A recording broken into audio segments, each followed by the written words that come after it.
Hi guys, this is Manu Mishra. So welcome back with the session जिसमें आज हम लोग 3 मार्च के द हिंदू न्यूज़पेपर का एनालिसिस करेंगे। So here we start the analysis of today's newspaper. So the first news it's from the Ukraine war और India के perspective से हमारे लिए इंपॉर्टेंट न्यूज़ हो जाती है। सो हुआ क्या,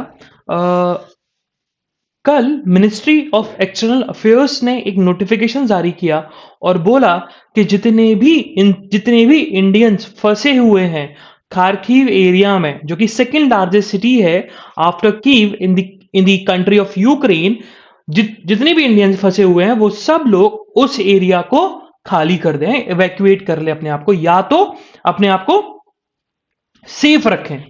ये चीज यहां पर मिनिस्ट्री ऑफ एक्सटर्नल अफेयर्स ने बोली है।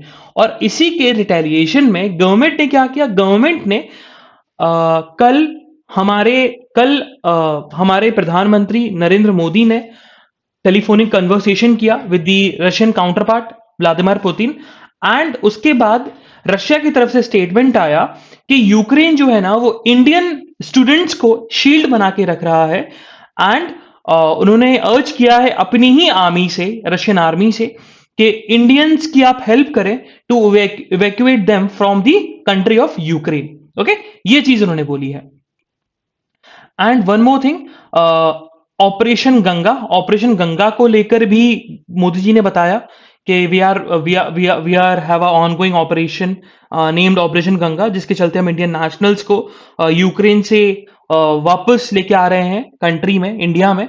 सो उसी चीज को लेकर रशिया ने भी बोला है कि ठीक है, हम लोग ऐसा करेंगे। और इंडिया ने थोड़ी सी कंसर्न जताया है कि बहुत सारे स्टूडेंट जो हैं वो सूमी और खारकीव के सिटीज में फंसे हुए हैं।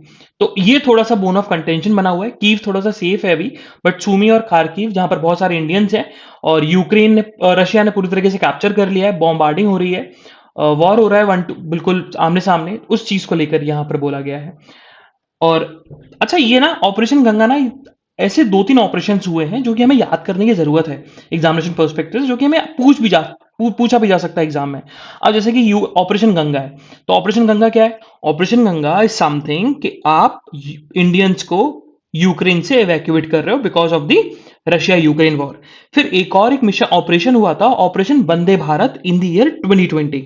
ठीक है, और ऑपरेशन वंदे भारत क्या था? वंदे भारत था क्या फॉरेन कंट्रीज से जो इंडियन सिटीजन फंसे हुए थे इन दी कोविड-19 पैंडेमिक, तो उनको भी आप वापस ला रहे थे। तो that is operation Vande Bharat. ठीक है, Vande Bharat is about the bringing back Indians from the foreign countries because of the pandemic, कोविड-19 पैंडेमिक। फिर एक हुआ था ऑपरेशन समुद्र सेतु। ठीक है, एंड समुद्र सेतु इज अबाउट के इट्स अ नेवल ऑपरेशन, नाम भी समझ में आ रहा है ना, कि आपको इंडियन सिटीजन्स को बाहर से लाया जाएगा, फॉरेन कंट्रीज से लाया जाएगा because of the covid pandemic, लेकिन इज अ नेवी ऑपरेशन।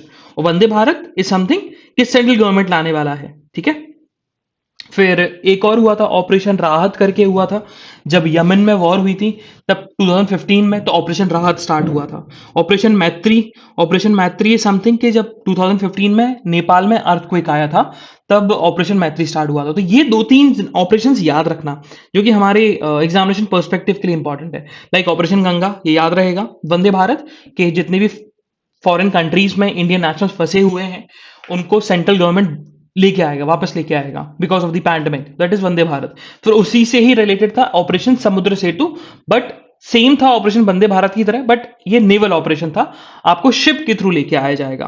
फिर आपका ऑपरेशन राहत, इट्स अबाउट दी कि यमन में जो वॉर हुई थी 2015 में, उसको लेकर था, इंडियन नेशनल्स को वापस लाया जाएगा। And there is another operation जो कि इंपॉर्टेंट है हमारे एग्जामिनेशन पर्सपेक्टिव से, दैट इज ऑपरेशन मैत्री। जब 2015 में नेपाल में अर्थक्वेक आया था, तब जाकर इंडियंस को इवैक्यूएट करना और नेपाल की हेल्प करना। ठीक है, तो उस चीज को लेकर बोलते हैं ऑपरेशन मैत्री। नाउ सो कल यूएन की जनरल असेंबली में एक रेजोल्यूशन था, एंड इट्स अबाउट के रशियन आर्मी को हट जाना चाहिए यूक्रेन से, हाँ या ना। इस चीज में 141 नेशंस ने वोट किया है कि रशियन आर्मी का जो इन्वेजन है यूक्रेन के ऊपर, उसको आप कॉल्ड ऑफ करो। एंड 5 नेशंस ने इस चीज का अपोज किया है। और उसके साथ-साथ 35 जो कंट्रीज़ हैं, यूनाइटेड नेशन जनरल असेंबली की जो मेंबर हैं, वो एब्सेंट रहे, जिसमें इंडिया भी इंक्लूडेड है। इंडिया ने भी एब्सेंट रहा है, ना उसने वोट नहीं किया इस रेज़ोल्यूशन में। ये चीज़ यहाँ पर बताई गई। ओके? सो मूविंग फर्दर, सो ये हमारे थोड़े ये थोड़ा-सा हमारे ना ये रिलीजन से भी रिलेटेड है, ये थोड़ा-सा हमारे इंडिया-पाकिस्तान के रिलेशन से भी रिलेटेड है। हुआ क्या कि अगर हम बात करें ना, तो जब before the partition of India, अब ऐसा तो कोई रिस्ट्रिक्शन था नहीं कि भाई लाहौर में, इस्लामाबाद में, कराची में हिंदू नहीं रह सकते या जैन नहीं रह सकते। ऐसा कुछ था नहीं, पूरा भारत देश था, हिंदुस्तान था, कोई भी कहीं भी रह सकता था, चाहे कराची हो, इस्लामाबाद हो। लेकिन जब पार्टीशन हुआ तो बहुत सारे जो अदर रिलीजन और हिंदूज और अदर रिलीजन एक्सेप्ट मुस्लिम्स वो इंडिया में आना स्टार्ट हो गए, बिकॉज क्योंकि इंडिया ने अपने आप को बोला था कि हम लोग सेकुलर नेशन बनेंगे, और पाकिस्तान ने बोल दिया था कि नहीं, हमारा जो नेशन होगा वो रिलीजन के बेसिस पे होगा, इस्लामिक नेशन होगा। अब इसी चीज को लेकर बहुत सारे टेम्पल्स जो थे हिंदूज के, नॉन हिंदूज के एक्सेप्ट मुस्लिम्स, वो पाकिस्तान में ही बने हुए हैं। और हुआ क्या कि बहुत सारे जैन टेम्पल्स भी बने हुए हैं। एक ऐसा ही दो तीन ऐसे जैन टेम्पल्स हैं, लेकिन the most famous Jain temple, it's about the it's in the city of Gujranwala. ठीक है, और गुरजनवाला भी बहुत फेमस है बिकॉज क्योंकि राजा रंजीत सिंह, अगर आपने सुना हो, राजा रंजीत शेर पंजाब जिनको बोलते थे, उनका बॉर्न भी गुरजनवाला में हुआ था, वो भी पैदा गुरजनवाला में हुआ था, तो उस वजह से भी गुरजनवाला बहुत फेमस होता है। और उसके चलते एक बहुत फेमस मिताक्षरा जैन टेम्पल भी वहां पर है। अब देखो, जब हम आपकी जैनिज्म की बात करें तो, sorry not Mitakshara, it's I'm just forgetting the section of the Jainism right now. Yeah, it's Shvetambar and Digambar, sorry याद आ गया। तो जैनिज्म में भी दो सेक्शंस होते हैं, एक श्वेतांबर होता है, एक दिगंबर होता है।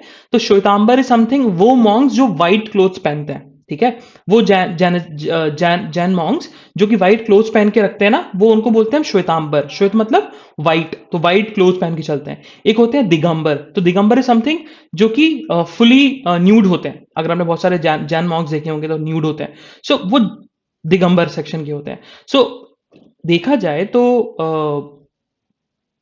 श्वेतांबर सेक्शन ऑफ जैनिज्म के लिए गुर्जनवाला टेम्पल बहुत प्रोमिनेंस रखता है, और इसी के चलते जो बहुत सारे जैन ग्रुप्स हैं वो जाना चाहते हैं पाकिस्तान में, बिकॉज इंडिया और पाकिस्तान का बॉर्डर क्लोज है, एक तो कॉन्फ्लिक्ट की वजह से, और दूसरा पैंडेमिक के बाद ये खोला ही नहीं गया। तो इस चीज को लेकर जैन ग्रुप जो है सेंटर को अप्रोच कर रही है कि भैया कि हमें पाकिस्तान जाने की परमिशन आप दे दो। मूविंग फर्दर, हमें सिटी की न्यूज नहीं पढ़नी है, हम लोग सिटी की न्यूज को स्किप करेंगे। So we'll move further towards the state news. Let's see state news में क्या important news है। So again yes. So what happened कि यूक्रेन में जो एक स्टूडेंट की डेथ हुई है, नवीन शेखरप्पा की, अब वो देखा जाए तो है तो मेडिकल स्टूडेंट। तो जो अपोजिशन पार्टी है कर्नाटका में, उन्होंने प्रोटेस्ट करना स्टार्ट कर दिया नीट के अगेंस्ट, और एक ट्विटर पे एक ट्वीट ट्रेंड करने लगा, हैशटैग ट्रेंड करने लगा, बैंड नीट। अब हुआ क्यों ऐसा? क्योंकि ये जो स्टूडेंट था जिसकी डेथ हुई, Naveen Shekharappa, is a medical was a medical student, and opposition का ये कहना है कि वो मेडिकल पढ़ने इसी वजह से गया क्योंकि उसको कर्नाटका में ही जो उसके मेडिकल स्टेट मेडिकल कॉलेजेस हैं उसको अपॉर्चुनिटी नहीं मिल पाई because of the NEET exam, है ना। और नीट एग्जाम के थोड़े ड्रॉबैक्स भी हैं। उसका ड्रॉबैक सबसे बड़ा ये है कि देखो इंग्लिश में होता है, आपकी रीजनल लैंग्वेज में वो नहीं कराया जाता नीट का एग्जाम। दूसरा ये है जो एफिलेंट लोग हैं, ऐसा एलिगेशन लगाया जाता है, एफिलेंट लोग हैं, रिच लोग हैं, वो कोचिंग्स ले लेते हैं, तो उसके चलते आपका बहुत सारा स्टूडेंट जो है जो अफोर्ड कर पाते हैं वही पढ़ पाते हैं।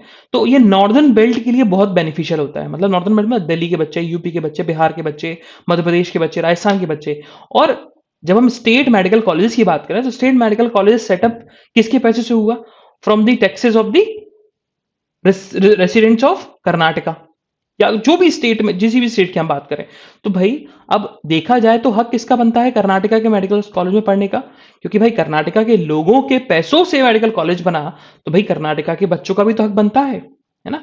तो लेकिन नीट वो चीज को वॉयलेट करता है। इसी चीज को लेकर नीट का प्रोटेस्ट किया जा रहा। अब और ज्यादा नीट का प्रोटेस्ट होना स्टार्ट हो गया बिकॉज एक मेडिकल स्टूडेंट्स की डेथ हुई इन दी यूक्रेन।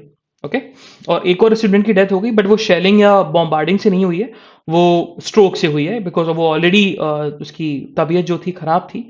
तो बिकॉज ऑफ दी उसको स्ट्रोक हुआ हॉस्पिटल के अंदर ही, एंड बिकॉज ऑफ दैट उस पर्सन की डेथ हो गई। 2 इंडियंस की डेथ हुई है इस रशिया यूक्रेन वॉर में। मूविंग फर्दर, सो हुआ क्या था, जब मोदी जी तमिलियंस को बता रहे थे, याद है अभी कुछ दिन पहले मोदी जी ने बोला था कि तमिल लैंग्वेज बहुत इंपॉर्टेंट लैंग्वेज है, उसकी बहुत बड़ी हिस्ट्री है एंड तमिल सबको बोलना चाहिए। तो उसी चीज को लेकर एक गर्ल थी, एक लड़की थी, उसने मोदी जी को क्रिटिसाइज किया था अबाउट दी तमिलसाई के आर्ग्यूमेंट में वो इंटरफियर किए थे। इस चीज को लेकर तमिलनाडु गवर्नमेंट ने उस गर्ल को अरेस्ट कर लिया, तमिलनाडु पुलिस ने उसको अरेस्ट कर लिया।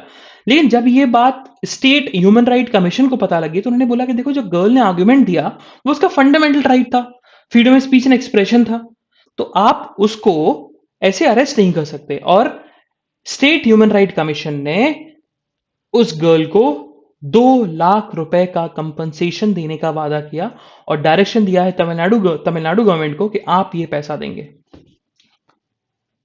मूविंग फर्दर, सो सिल्वर लाइन प्रोजेक्ट, उसको लेकर अपने बहुत चीजें पड़ी हुई हैं।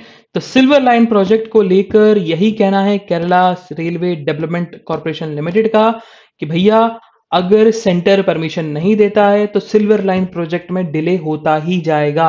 और उन्होंने एक चीज और बोली है कि अभी तक हमने सिल्वर लाइन प्रोजेक्ट में 20 करोड़ रुपए ऑलरेडी लगा दिए हैं इंस्पेक्शन करने में। अच्छा, याद है अभी एक कुछ दिनों पहले हुआ था कि जब state railways development corporation limited के लोग इंस्पेक्शन करने गए थे सिल्वर लाइन प्रोजेक्ट के लिए, तो सेंट्रल गवर्नमेंट ने उस पर रोक लगा दी थी, है ना। लेकिन फिर केरला हाईकोर्ट ने बोला देखो, इंस्पेक्शन कर सकते हैं, काम नहीं कर रहे, काम नहीं कर सकते, बट हाँ इंस्पेक्शन तो कर सकते हैं ना, जब तक परमिशन नहीं मिल रही।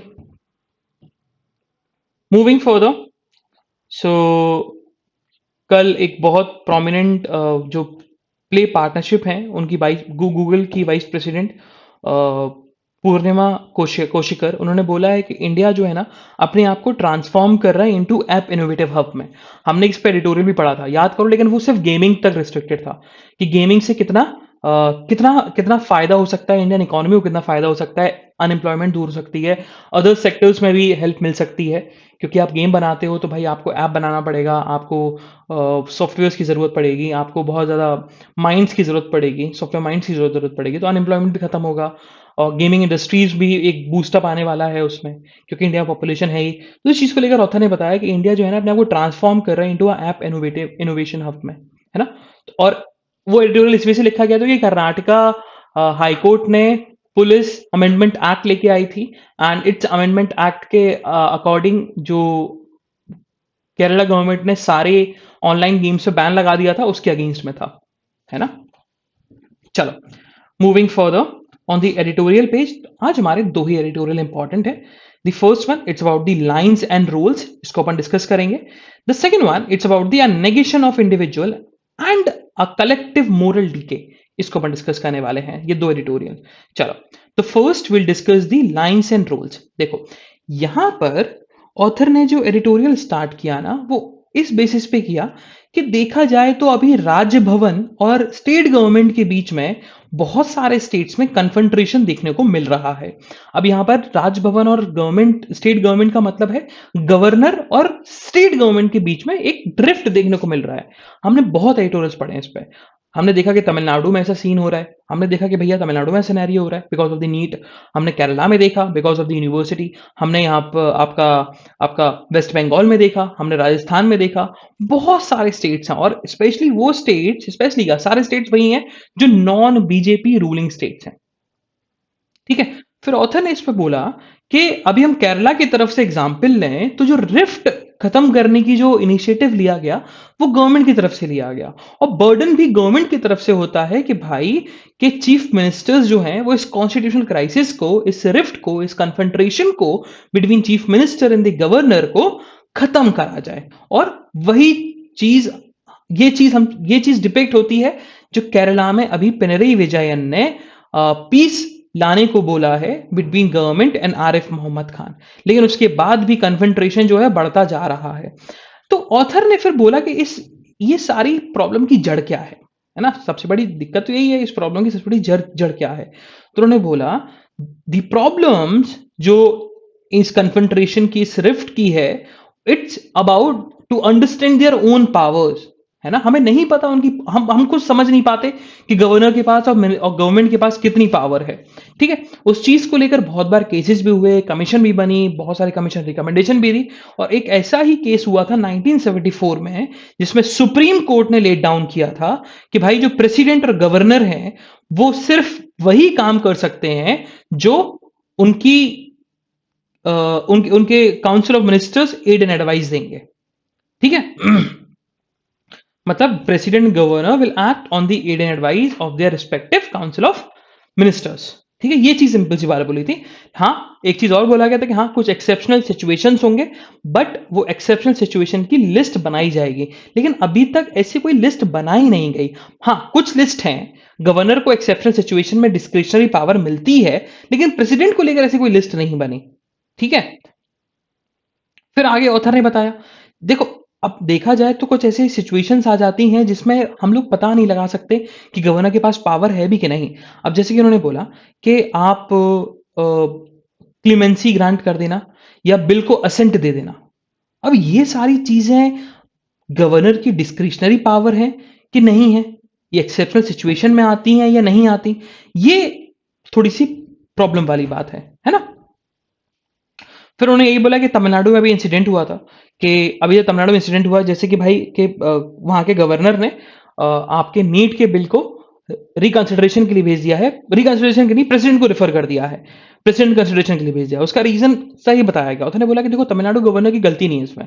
अब उसका रीजन ये है कि वो सेंट्रल गवर्नमेंट के लॉ से कॉन्फ्लिक्ट में आ रहा है, तो भाई इस चीज पे गवर्नर तो कुछ बोल नहीं सकता। कौन बोल सकता है? प्रेसिडेंट। तो प्रेसिडेंट को कंसिडरेशन भेज दिया, लेकिन प्रॉब्लम यह है कि तमिलनाडु के गवर्नर ने पहले क्या किया, पहले आपको रिकंसिडरेशन के लिए भेजा। जब आपको पता था कि सेंट्रल लॉ के साथ कॉन्फ्लिक्ट में आ रहा है, तो फिर आपने रिकंसिडरेशन के लिए क्यों भेजा? आपको डायरेक्टली प्रेसिडेंट के पास भेज देना चाहिए था। आपको पता है कि आफ्टर रिकंसिडरेशन भी आप उसको पास नहीं कर पाओगे, आप उसको असेंट नहीं दे पाओगे, तो यहां टाइम वेस्ट किया जा रहा है बाय द गवर्नर। ये चीज यहां बोली गई। फिर आगे ऑथर ने फिर यही बताया कि आर्टिकल 163 जो है, जो कि गवर्नर के पावर के बारे में बताता है, उसमें अभी ऐसा कोई टाइम फिक्स नहीं है। सबसे बड़ी प्रॉब्लम तो यही है कि आप इतने समय के अंदर बिल पास करोगे, है ना? कोई ऐसा टाइम फिक्स होना चाहिए, अगर टाइम फिक्स होता तो बात कोई बात भी हो, ऐसा कोई टाइम फिक्स भी नहीं है। इवन सरकारीय कमीशन ने भी बोला था कि हमें सेंटर स्टेट रिलेशंस, जिसने सेंटर स्टेट रिलेशंस की रिकमेंडेशन दी थी, उसने, इस कमीशन ने बोला भी था कि हमें एक ऐसा प्रोविजन लाना चाहिए जिसके चलते हम टाइम को फिक्स कर सकें, रिविजिट कर सकें, टाइम को बता सके, भाई इतने टाइम के अंदर आपको लॉ को पास करना ही करना है ना? फिर आगे ऑथर ने बोला कि नाउ अब समय आ चुका है, हम ऐसे प्रोविजंस लेके आए जिससे गवर्नर्स के जो रोल हो थोड़े से अमेंड किए जाएं, लाइक उनका एरिया ऑफ डिस्क्रिशन, उनका टाइम फ्रेम फिक्स किया जाए about the giving assent to the bill. Then ये बताया जाए कि भाई कैबिनेट की जो एड एंड एडवाइस होती है, उसको उसको थोड़ा सा क्लैरिटी मिले कि एड एंड एडवाइस कैसी, है ना, और क्या हमें उस एड एंड एडवाइस को बिल्स में कंसिडर करना है कि नहीं करना है, ये चीज।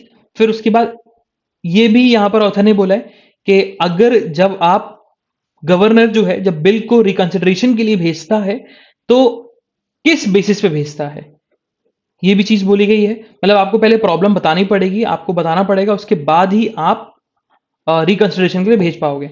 फिर एक कमीशन बनी थी, एमएम पुंजी कमीशन, और एमएम पुंजी कमीशन एक बहुत बढ़िया चीज बोली थी। उन्होंने बोला था गवर्नर के ऊपर वैसे ही बहुत ज्यादा काम होता है, तो गवर्नर्स की गवर्नर ऑफिस ऑफ चांसलर का जो बर्डन है कि चांसलर स्टेट यूनिवर्सिटी गवर्नर होंगे, उस बर्डन से गवर्नर को छूट दे देनी चाहिए, लेकिन अभी तक इस पर हुआ नहीं।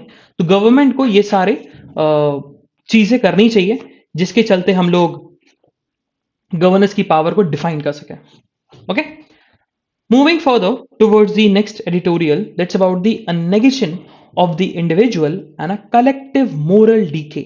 अब ये है क्या? देखो, यहां पर ऑथर ने जो एडिटोरियल लिखा ना, वो एडिटोरियल लिखा गया क्योंकि रिसेंटली अभी सीबीआई की स्पेशल कोर्ट ने क्या किया, अहमदाबाद में जो बॉम्ब ब्लास्ट हुआ था 2008 में, उसके 13 साल बाद जो 78 एक्यूज थे, उन 78 एक्यूज में से 49 पीपल को कन्विक्ट किया, और उस 49 पीपल में से 38 लोगों को डेथ सेंटेंस सुना दी।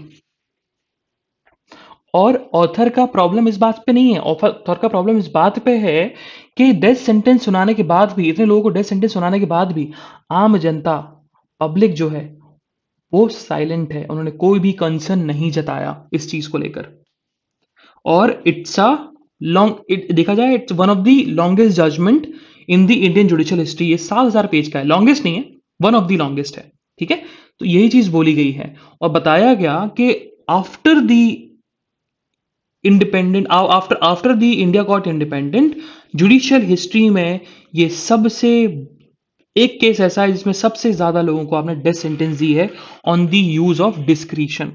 और एक नेशनल लॉ यूनिवर्सिटी दिल्ली की एक प्रोजेक्ट चल रहा है, प्रोजेक्ट 39A, उसकी रिपोर्ट में बताया गया था कि 2021 में अराउंड 488 प्रिजनर्स को डेथ रो पे रखा गया है। और अगर हम कंपेयर करें 2020 से, तो ये ऑलरेडी 21% ज्यादा है। तो हम जहां कैपिटल पनिशमेंट को, डेथ सेंटेंस को एलिमिनेट करने पे जा रहे हैं, वर्ल्ड जा रही है, बाकी नेशंस जा रहे हैं, वहीं इंडिया डेथ सेंटेंस के केस ईयर वाइज ईयर बढ़ते जा रहे हैं। और वहीं हम 2022 की बात करें तो वैसे ही 10% का इंक्रीमेंट तो वैसे ही हो गया। ये चीज यहां पर ऑथर ने बोली है।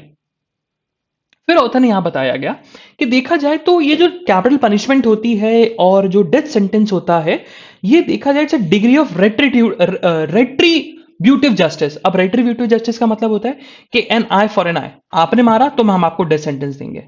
ये चीज यहां बोली गई है ना। तो रेट्रीब्यूटिव मतलब बदला टाइप लेना, बदला वाला जस्टिस, कि आपने मेरे भाई को मारा था, मैं आपके भाई को मारूंगा।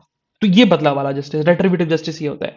तो वही चीज यहां पर बोली गई है कि देखो ये जो डेथ सेंटेंस होता है ना, ये death sentence is a type of retributive justice. तो हमें बदला नहीं लेना है, हमें सोसाइटी को एक मैसेज भेजना है कि भाई अगर आप ऐसा क्राइम करते हो तो आपको ऐसे पनिशमेंट मिलेगी, क्योंकि क्राइम तो हो गया, आप उसको चेंज नहीं कर सकते। बट लेकिन ये स्टेट की ड्यूटी होती है। If I am saying state, it means article 12 के अंदर स्टेट, ये स्टेट की ड्यूटी होती है, जुडिशरी की ड्यूटी होती है कि वो ऐसा सोसाइटी में मैसेज दे और कि ऐसे क्राइम्स करने पर ऐसी पनिशमेंट मिलेगी और उन क्राइम्स को कैसे खत्म किया जाए या रिड्यूस किया जाए, ऐसा जजमेंट देना चाहिए। आप डेथ सेंटेंस देखिए, ये आप रेट्रीब्यूटिव जस्टिस कर रहे हो, रिफॉर्मेटिव जस्टिस नहीं कर रहे। ठीक है, फिर आगे ऑथर ने बोला कि जब डेथ सेंटेंस देने की जो पावर जुडिशरी के पास है, गवर्नमेंट के पास या जुडिशरी के पास है, तो एक तरीके से ये मोनोपोली आ जाती है स्टेट के हाथ में, जुडिशरी के हाथ में, कि to act as a violent और आपको कोई पनिशमेंट नहीं मिलेगी, है ना।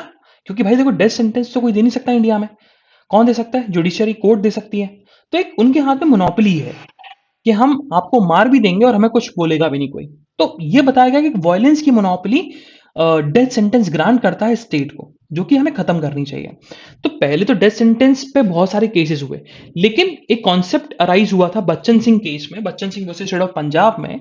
इसको हमने पढ़ा भी है, ये कॉन्सेप्ट को, रेयरेस्ट ऑफ द रेयर। और रेयरेस्ट ऑफ द रेयर वाले केस में ही कोर्ट जो है वो डेथ सेंटेंस देती है। अब रेयरेस्ट ऑफ द रेयर का मतलब कैसा क्या है, उसको एग्जाम्पल समझे।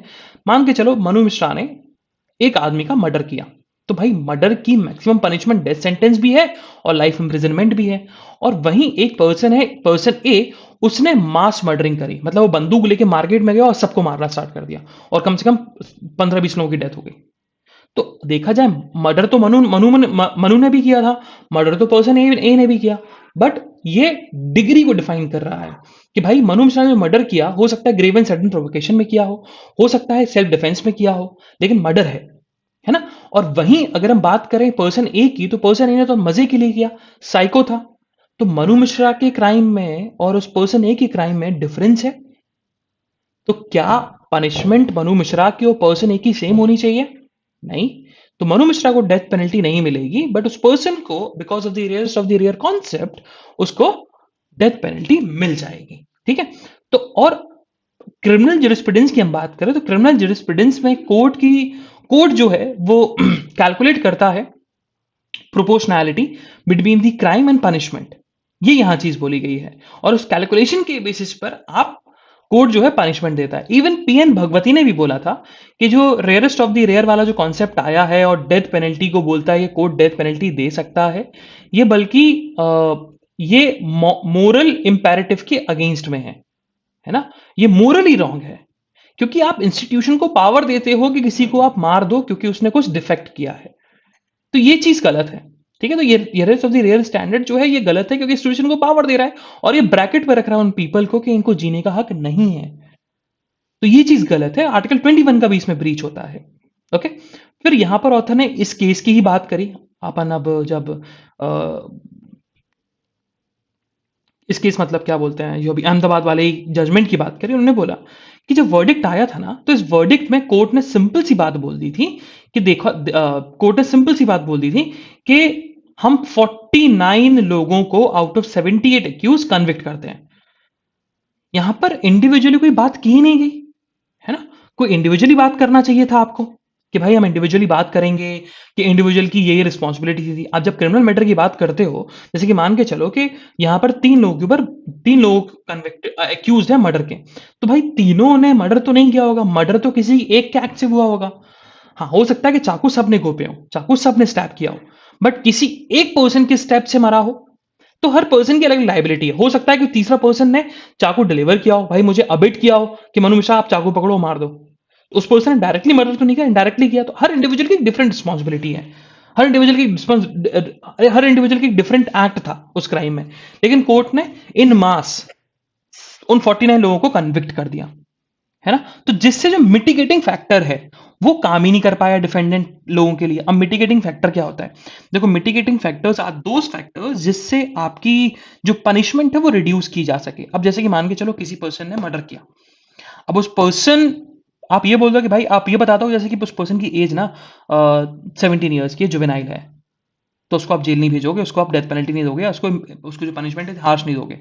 तो एज के आने से उसकी पनिशमेंट रिड्यूस हो रही है ना। अब फर्क इसमें नहीं पड़ रहा, कन्विक्टेड और एक्विट पे फर्क नहीं पड़ रहा। कन्विक्टेड तो हो गया, बट मिटिगेटिंग फैक्टर क्या करता है, आपकी पनिशमेंट को रिड्यूस करता है। जैसे कि आप ये प्रूफ कर दो कि भैया ये जो पर्सन है ये अनसाउंड माइंड का है, इसको फिट्स आते हैं, तो ये क्या है, मिटिगेटिंग फैक्टर्स है। और मिटिगेटिंग फैक्टर्स का अपोजिट क्या होता है, एग्रीवेटिंग फैक्टर्स। आप ये पढ़ोगे क्रिमिनल लॉज में जब आप लॉ कॉलेज में जाओगे। और एग्रीवेटिंग फैक्टर्स का मतलब क्या होता है, ऐसे फैक्टर्स जो आपकी पनिशमेंट को और हार्श कर दें। जैसे कि मान के चलो कि आपने किसी पर्सन ने मर्डर किया किसी लेडी का, एग्रीवेटिंग फैक्टर ये भी हो सकता है कि उस पर्सन ने पहले सेक्सुअल असॉल्ट किया था फिर मर्डर किया। So these are the aggravating factors. Aggravating factors are those factors जो आपकी पनिशमेंट को और हार्श बना दे। Mitigating factors are those factors, mitigate मतलब दूर करना, मिटिगेट करना, हटाना, तो मतलब ऐसे फैक्टर्स जो आपकी पनिशमेंट को थोड़ा सा रिड्यूस करने में हेल्प करे। तो ऑथर ने यही बोला है कि जब आप इन मास लोगों को कन्विक्ट कर देते हो, तो डिफेंस के पास मिटिगेटिंग फैक्टर्स की जो पावर है वो बचती नहीं है, रिड्यूस हो जाती है, क्योंकि आप इंडिविजुअली आपने तो बताया ही नहीं कि इस इंडिविजुअल ने ऐसा किया, तो वो कैसे 49 लोगों को बोल सकता है या 49 लोगों को बता के बारे में इकट्ठा मिटिगेटिंग फैक्टर दे सकता है। तो आपको इंडिविजुअली लोगों, कोर्ट को इंडिविजुअली क्या करना चाहिए था, उनकी रिस्पॉन्सिबिलिटी बतानी चाहिए थी, जो कि कोर्ट ने नहीं बताया। तो मिटिगेटिंग फैक्टर्स भी रिड्यूस हो गया। फिर यहां पर ऑथर ने बोला evidence of humanity. Then author का यही कहना है कि कोर्ट जो है मिटिगेटिंग फैक्टर्स में ह्यूमैनिटी चेक करता है, लेकिन कोर्ट ने इस केस में क्या चेक किया कि भाई आप क्रिकेट खेलते हो, कि आपके जो नेबर्स हैं आपको पसंद करते हैं, है ना। तो ये सारे मिटिगेटिंग फैक्टर्स होते हैं जो कि नहीं पूछने चाहिए। ठीक है, यहां चीज ऑथर ने यहां पर डिस्कस किया है, बाकी ये आप खुद पढ़े, आपके लिए इजी होगा, बाकी नहीं भी पढ़े चलेगा, इतना ज्यादा इंपॉर्टेंट नहीं है ये। बट हाँ, ये मिटिगेटिंग फैक्टर, एग्रीवेटिंग फैक्टर्स हो गया, आपकी रिट्रीब्यूटिव जस्टिस, रिफॉर्मेटिव जस्टिस, ये सारी चीजें आपको पढ़ने की जरूरत है और लिखने की जरूरत है। Rarest of the rare, Bachan Singh, ये चीज लिखना जरूर। और कैसे हमें कैपिटल पनिशमेंट हटानी चाहिए, क्यों हटानी चाहिए, आर्टिकल 21 का ब्रीच होता है ना।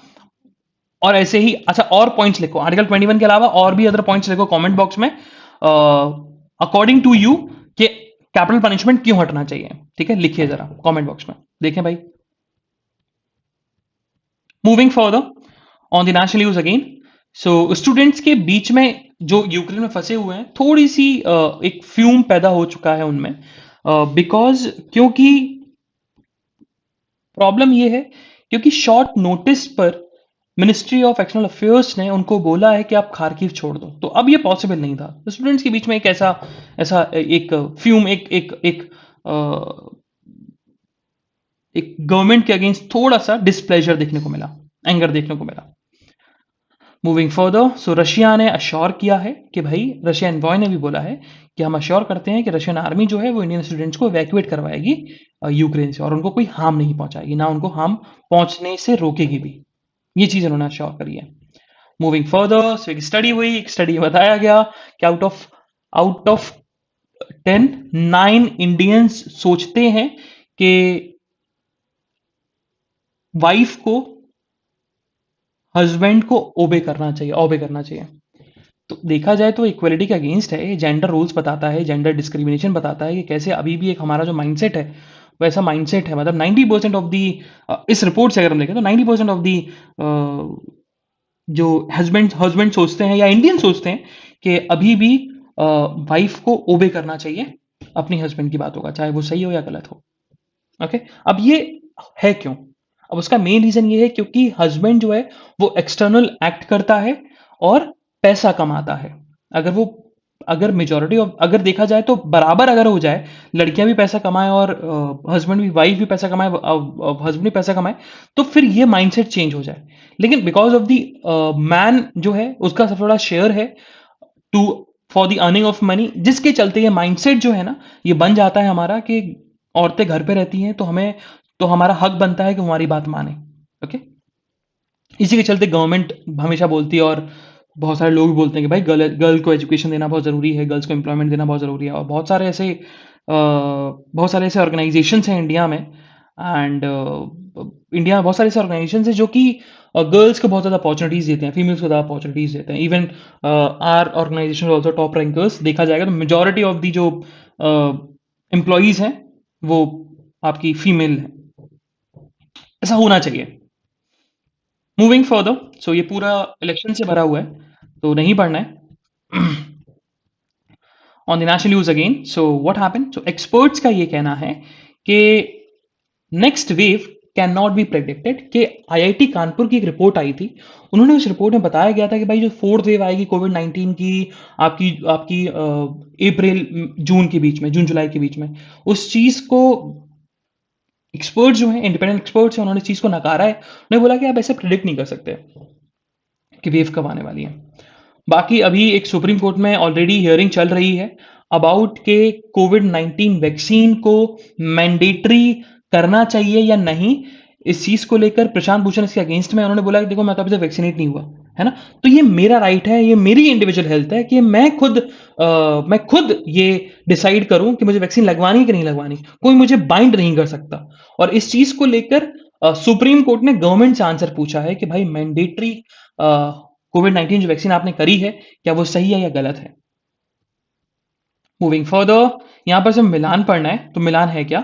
सो Milan is an exercise between 14 countries, जिसमें इंडिया भी पार्ट है, ऑस्ट्रेलिया भी पार्ट है, and it demonstrate the corporation across the countries, across the 14 countries about the Indo Pacific region, कि वो सिक्योर है, ओपन है और प्रॉस्पेरस है। Okay, moving further, so Ukrainians अपनी बैटल को लेके बैठे हुए हैं even after the 7 day. Kharkiv पर तो कैप्चर कर लिया है रशिया ने, पूरी तरीके से कैप्चर नहीं किया, बट हाँ majority of the Kharkiv capture हो चुका है और कीव में अभी आने की तैयारी में लगे हुए हैं। सो वॉर के बारे में बताया जा रहा है ये। मूविंग फर्दर, सो चाइना ने फाइनली अब यूक्रेन वॉर के बारे में कुछ बोला है। उन्होंने बोला कि देखो we are highly concerned about our citizens, जो कि चाइनीज नेशनल फंसे हुए हैं यूक्रेन के अंदर। और फॉरेन मिनिस्ट्री की तरफ से ये स्टेटमेंट भी आया उनकी कि हमने अराउंड 2500 चाइनीज को एवैक्यूएट कर लिया है। Okay, moving further, so US ने बेलारूस के ऊपर जो सैंक्शंस लगाई, रशिया के ऊपर सैंक्शंस तो लगाई दिए हैं, now they have put sanctions on the Belarus also, because क्योंकि बेलारूस जो है वो रशिया की हेल्प कर रहा है और न्यूक्लियर वॉरहेड्स भी बेलारूस में आ चुके हैं। ओके, रशियन वॉरहेड्स, इसी के चलते यूएस ने बेलारूस के ऊपर भी सैंक्शंस इंपोज कर दिया, जैसे कि टेक्नोलॉजी, सॉफ्टवेयर हो गया, डिफेंस, एरोस्पेस, मैरीटाइम सेक्टर्स, इन सब पे। Moving further, so in the month of February trade deficit जो है वो $21 बिलियन तक इंक्रीज हुआ है। मतलब इंपोर्ट जो है 35% इंक्रीज हो गया, because of this trade deficit बढ़ गया। ट्रेड डेफिसिट क्या होता है कि आप इंपोर्ट ज्यादा करो, एक्सपोर्ट कम करो। तो वही चीज बताया गया कि भाई because of the increase in the import as compare to the month of January 35% से इंक्रीज हुआ है, जिसके चलते जो ट्रेड डेफिसिट है वो $21 बिलियन बन चुका है, बल्कि जो लास्ट मंथ था वो $17 बिलियन था, ठीक था, लेकिन अब इंक्रीज हो गया। अब इसका रीजन ये है क्योंकि हमने फर्टिलाइजर बहुत इंपोर्ट किया, हमने कोल को बहुत इंपोर्ट किया, और जिस मंथ ऑफ जुलाई में जो इंपोर्ट ट्रेड डेफिसिट कम हुआ था वो उसका मेन रीजन क्या था कि हमने गोल्ड को इंपोर्ट कम किया था, लेकिन in the month of February हमने गोल्ड को बहुत इंपोर्ट किया। तो because of these three major imports, fertiliser, coal and gold, इसके चलते हमारा ट्रेड डेफिसिट है वो $21 बिलियन पहुंच चुका है in the month of February. फिर अब यही कहना है गवर्नमेंट इकोनॉमिस्ट का कि अब हमारा सबसे बड़ा जो फोकस है वो यही है कि मार्च में इस डेफिसिट को कैसे सेट आउट करते हैं, लेवल पे लेके आते हैं। मूविंग फर्दर, सो जेबी की एक नई चेयरपर्सन अपॉइंट हो चुकी हैं, Madhabi Puri Buch has taken over the chairperson of SEBI. SEBI क्या है? SEBI is a regulatory body जो शेयर मार्केट को और पब्लिक कंपनी के जो आपके शेयर्स होते हैं उनको रेगुलेट करता है, और डिविडेंड्स प्रॉफिट्स को डिवाइड करना पब्लिक कंपनी के उनको।